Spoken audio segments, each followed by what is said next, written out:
পটলের দোরমা বহু রকমভাবে বানানো যায়, সে নিরামিষ হোক বা আমিষ হোক।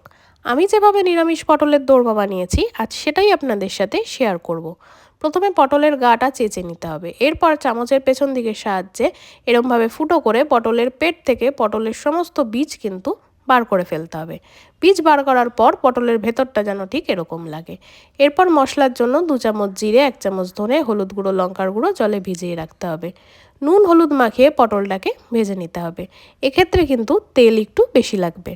পটল ভাজা হয়ে গেলে পটলটাকে তুলে নিয়ে ওই তেলের মধ্যে ডুবো করে কেটে রাখা আলু দিয়ে হলুদ গুঁড়ো, লঙ্কার গুঁড়ো, নুন দিয়ে আলু ভেজে নিতে হবে। আলু ভাজা হয়ে গেলে এরপর পোস্ত এবং নারকেল বাটা দিয়ে দিতে হবে। 2 চামচ পোস্ত, 2 চামচ নারকেল, 2টো লঙ্কা দিয়ে পেস্ট করেছিলাম।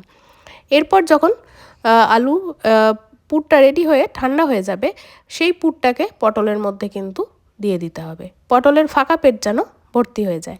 এরপর ওই ফ্রাইং প্যানের মধ্যেই তেল ঘি গরম করে তার মধ্যে ফোড়নে দিয়ে দিয়েছি তেজপাতা, শুকনো লঙ্কা, দারুচিনি, সাদা জিরে। ফোড়ন থেকে গন্ধ বেরোলে গুলে রাখা মশলাটা দিয়ে 2 চামচ টমেটো সস দিয়ে নাড়াচাড়া করে 1 চামচ কাশ্মীরি লঙ্কার গুঁড়ো, নুন, চিনি, 2 চামচ ফ্যাটানো টক দই দিয়ে নাড়াচাড়া করে ভেজে রাখা পটলগুলো দিয়ে দিতে হবে। এক্ষেত্রে কিন্তু গ্যাসের ফ্লেম একদম কিন্তু কম রাখতে হবে।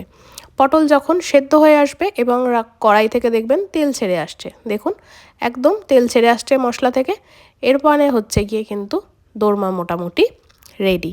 এরপর আপনি চাইলে ঝোলের জন্য একটু জল দিতে পারেন, আমি দিইনি। গরম ভাতের সাথে পরিবেশন।